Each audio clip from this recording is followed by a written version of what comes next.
Sir ಎಲ್ಲಿಂದ ಬಂದಿರೋದು? ಅಲ್ಲಿ ಬೊಮ್ಮನಹಳ್ಳಿದ್ ಬಂದವ್ರಿ, ಜಾರಹಳ್ಳಿ ಪಕ್ಕ. ಜಾಲಹಳ್ಳಿ ಪಕ್ಕ ಬೊಮ್ಮನಹಳ್ಳಿ ಸರ್. ಅಂದ್ರೆ ಯಾವ ತಾಲೂಕ್ ಬರುತ್ತೆ? ದೇವ್ರ ತಾಲೂಕ್ ಬರುತ್ತೆ. ದೇವದುರ್ಗ ತಾಲೂಕ್ ಬರುತ್ತಾ? Okay sir. ಇದು ಮಷಿನ್ ಇಲ್ಲಿದೆ, ನಮ್ಮ ಆಫೀಸ್ ಇಲ್ಲಿದೆ ಅಂತ ಹೆಂಗ್ ಗೊತ್ತಾಯ್ತು ನಿಮ್ಗೆ? ನಾವು ಯೂಟ್ಯೂಬ್ ನಲ್ಲಿ ನೋಡಿ ದೋಸ್ತ ಮಾಡಿದ್ವಿ. ಯೂಟ್ಯೂಬ್ ಅಲ್ಲಿ ನೋಡಿದ್ರಾ? ಓಕೆ. ನೀವು ಡಬಲ್ ವೀಲ್ ತಗೊಂಡಿರೋದಲ್ವಾ ಸರ್ ಇದು? ಡಬಲ್ ಇಲ್ಲ.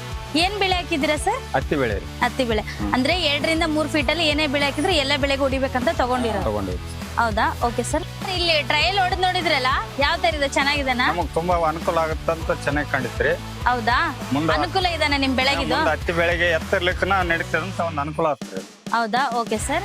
ಸರ್ ಇದ್ರ ಜೊತೆಗೆ ಈ 3 ಪ್ರಾಡಕ್ಟ್ ಬರ್ತವೆ. 3 ಸಣ್ಣ ಮಡಿಕೆ, 1 ದೊಡ್ಡ ಮಡಿಕೆ, 2 ಕುಂಟಿ ಬರ್ತವೆ. ನಿಮ್ಗೆ ಇದು ಮಡಿಕೆ ಟೈಮಲ್ಲಿ ಮಡಿಕೆ ಹಾಕೊಂಡು ಯೂಸ್ ಮಾಡ್ಬೋದು. ಮಡಿಕೆ ಕೆಲಸ ಇತ್ತಂದಾಗ ಕುಂಟೆನೇ ಯೂಸ್ ಮಾಡ್ಬೋದು. ಹಂಗೆ ನಿಮ್ಗೆ ಎಕ್ಸ್ಟ್ರಾ ಮೆಟೀರಿಯಲ್ ಏನೇ ಬೇಕಿದ್ರು ನೀವು ಮಾಡಿಸ್ಕೊಂಡು ಹಾಕೋಬಹುದು ಸರ್. ಇಲ್ಲಿರೋ ಎಂಪ್ಲಾಯೀಸ್ ಗಳು ಹೆಂಗ್ ಹೇಳಿದ್ರಿ ಸರ್? ಇದು ಒಂದು ಒಳ್ಳೆ ರೀತಿಲಿ ಅನುಕೂಲ ಆಗಂತ ರೀತಿಲಿ ಹೇಳಿಕೊಟ್ಟು ಮಾಹಿತಿ ಚೆನ್ನಾಗಿ ಕೊಟ್ರ ಮಷಿನ್ ಬಗ್ಗೆ? ಮಾಹಿತಿ ಬಗ್ಗೆ ಚೆನ್ನಾಗಿ ಆಯ್ತ್ರಿ.